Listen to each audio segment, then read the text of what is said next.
Okay, so what if I told you that one of the most famous, most recognized names in all of human history was actually a mistake? Yeah, you heard that right. We're about to dive into a theological text that makes that exact incredible claim. And, it all comes down to one really provocative question.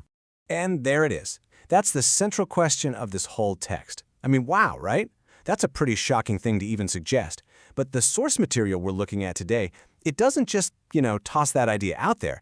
It actually tries to build a case for it, piece by piece, using Scripture. So the big question is, how on earth does it get to that conclusion? Well, there's your answer.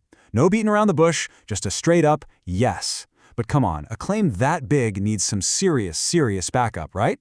So why? To even begin to understand their reasoning, we have to go way back, all the way back to the Old Testament, specifically to the words of a particular prophet. All right, profaning the holy name. The whole argument really kicks off right here in the book of Ezekiel. See, the source we're looking at points to this one key idea that keeps popping up, this idea of a holy name that has been, profaned, basically desecrated or made unholy. So this passage from Ezekiel, it really sets the stage for everything else. It talks about a holy name that the people of Israel have profaned or made common as they've scattered across the world. And according to the source we're examining, this is basically Exhibit A. This is the proof that a sacred, holy name has been corrupted somewhere along the line. But check this out, it's not just about pointing out a problem. It's also about a promise. The passage goes on to declare this kind of divine mission to restore the holiness of that name. This really sets up the central idea of the whole argument.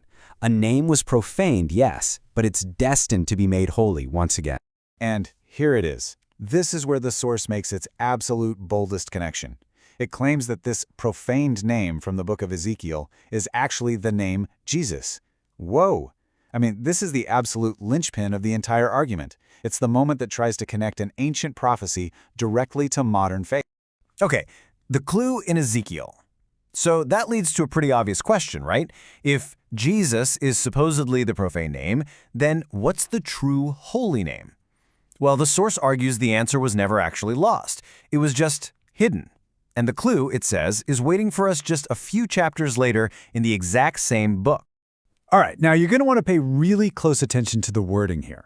The source argues this isn't just some vague promise, it's a literal instruction. The key, they say, is that little phrase, "in the midst of my people Israel." This text interprets that to mean the holy name is physically, literally located inside the name Israel itself. So, the whole idea here is that the holy name was never actually erased or forgotten. It was just embedded, tucked away.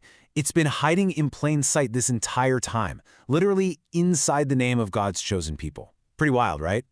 The name revealed. Okay, so all of this leads us right to the big reveal. This is the moment where the source pulls back the curtain and shows us the name that it claims has been hidden away for centuries. And there you go, Israel. You can see the logic they're using here, right? You take the name Israel, you lop off that first syllable, is, and what are you left with? Ra'el. According to this very specific interpretation, this is the holy name that Ezekiel was prophesying would be revealed. So, there you have it. The source presents Ra'el as the one true holy name, pulled directly out of the name Israel. And in doing so, it believes it's fulfilling that very prophecy from the book of Ezekiel. All right, so let's look at the source's conclusion. Where does all of this actually lead? Well, their final argument puts the two names directly side by side, and it creates this really stark contrast between what it calls the profane name and the holy one.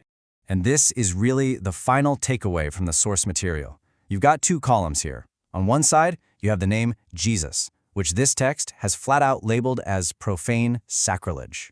And on the other side, you have Ra'el, which it presents as the authentic, true, holy name. Now, the source doesn't see these as, just two different options. It frames them as being in fundamental opposition to each other.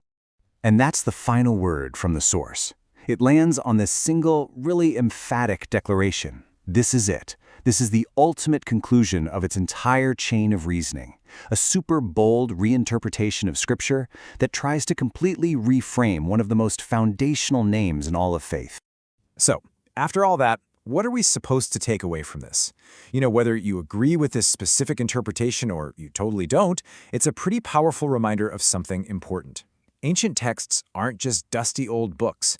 They're living documents. People are constantly rereading them, re-examining them, and that leads to brand new ideas that can seriously challenge and even reshape what people believe today.